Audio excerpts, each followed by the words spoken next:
لكن ايه اللي حصل بعد الهدف الثاني؟ هو دخل في لعب انجولا، هو ما فرضش لعبه، ما فرضش اسلوبه، لعب كور طويله والتحامات. انت لازم تبقى اسلوبك اللي انت ميزت بيه باول شوط تكمل بيه. دخل فيك جبت زودت، لا. فهو بقى ايه، كور طويله طق، 5 مدافعين ما هم ملتزمين، والكرات العرضيه ما بقاش فيها تركيز كبير قوي، بقى اسهل لحارس المرمى واسهل للمدافعين. فهو دخل في لعب انجولا، انجولا جرت للعبه، جرته اللعب. عشان كده ما بقولكش مش حاجه نفسيه. طيب لا لو مش هي ذهني حاجه نفسي، شو المبرر المقنع؟ بدني 5 لاعبين تغييرات، ما فيش اي تحسن. سليماني لمس الكره 4 مرات. ذهني اكيد ذهني، السيناريو صعب راح ياثر على اللاعبين اكيد سيناريو، لانه كان متقدم في النتيجه. اهم شيء واصعب شيء قام به انه يتفوق ويتقدم، لكن بعدها رجع في النتيجه وعدلوا عليه. وخاصه الشوط الثاني اللي قلنا انه المستوى كان بعيد جدا عن مستوى الشوط الاول. لكن انا صراحه اوافق راي الكابتن محمد، يعني صعب ان تربط اللي صار اليوم مع اللي صار من 4 سنين، من سنتين.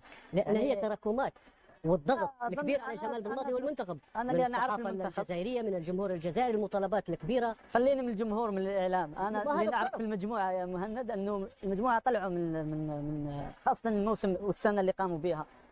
نتكلم على المنتخب من سنه كامله ما خسر ولا مباراه، تاهل في تصفيات المؤهله لكاس افريقيا هذه ولا 5 انتصارات وتعادل 1 كعلامه تقريبا الكامله، الوحيد اللي مر ب 15 نقطه. كاس العالم المؤهله هذا المحك مع كامل انا احترامي نقول للمباراه الوديه. انه ما ننصفوش. صعب انك تلصق اللي صار اليوم مع المنافسه السابقه، ولكن كسيناريو اكيد راح ياثر على اللاعبين.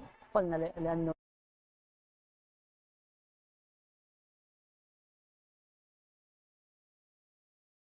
المجموعه طلعوا من خاصه الموسم والسنه اللي قاموا بها. نتكلم على المنتخب من سنه كامله ما خسر ولا مباراه، تاهل في تصفيات المؤهله لكاس افريقيا هذه ولا 5 انتصارات وتعادل 1 كعلامه تقريبا الكامله، الوحيد اللي مر ب 15 نقطه. كاس العالم المؤهله هذا المحك مع كامل انا احترامي نقول للمباراه نقول الوديه. انه ما ننصفوش. صعب انك تلصق اللي صار اليوم مع المنافسه السابقه، ولكن كسيناريو اكيد راح ياثر على اللاعبين. قلنا لانه كانوا متفوقين متقدمين، التفاوت في الاداء بين الشوط الاول والثاني، الارهاق اللي يمكن ما كانوش يتوقعوا انه دخول سليماني يعني في اللاوعي، البحث عن العرضيات لاستغلال قدرات سليماني في الكرات الرأسية. هذا ألا ينقص من قيمة المنتخب الجزائري بخسارته للكثير من خصائصه، اختراق من العمق في الثنائيات في المثلثات، ما شاهدناه في الشوط الأول.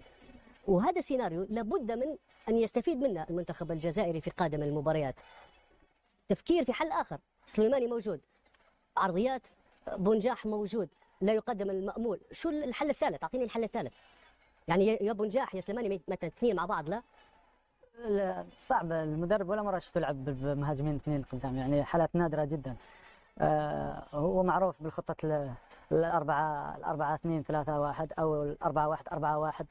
يعني قليل وين غير تكتيكيا في وحتى في مباراه، يعني في داخل المباراه او تكتيكيا. لكن انا اسلام شفته كحل على العرضيات ولعب على راسياته، ولكن نفس الوقت كان الخصم يلعب 5 مهاجمين، يعني نعم 5 مدافعين، والبوكس كان مليان. يعني الحل الثالث الرابع الخامس. انا مش مع طلوع في بنجاح اصلا في المباراه دي، لا. هو كويس، وفي فرق ما بين سليماني وبنجاح. بنجاح لو ما وصلتلوش عرضيات هيعرف يتحرك، ينزل لنص الملعب، يتحرك بين قلبي الدفاع كويس، يسرقهم كويس، تحركاته اسرع نوعا ما، اخطر نوعا ما. سليماني ما فيش عرضيات، مش موجود بس. فده المباراه بتقول واحد فايق، ما تسيب. مش قران هو انا حافظ اغير في الدقيقه مثلا 70 والدقيقه 75. مجريات المباراه تقول ايه. فهو شاف ان الفكره انه بغداد خلاص ممكن، هو وجهه نظره، ونزل سليماني. فده حل من الحلول. انا قلت لك المنتخب الجزائري شفناه في الماتشات الوديه اللي قبل البطوله، خطورته في تنوع مصادر خطورته. على العمق هتلاقي في بليلي، في رياض محرز لو فايق، في شايب اللي بانطلاقاته، في بن ناصر بانطلاقاته في بعض الاحيان. التنوع ده كان موجود يا مهند في اول 45 دقيقه. خلي بالك في وجود سليماني حتخسر كل هذه الامتيازات، لأن حيصبح اللاعب كله بحث عن ليس العرضيات. حتميا مهند، ليس حتميا.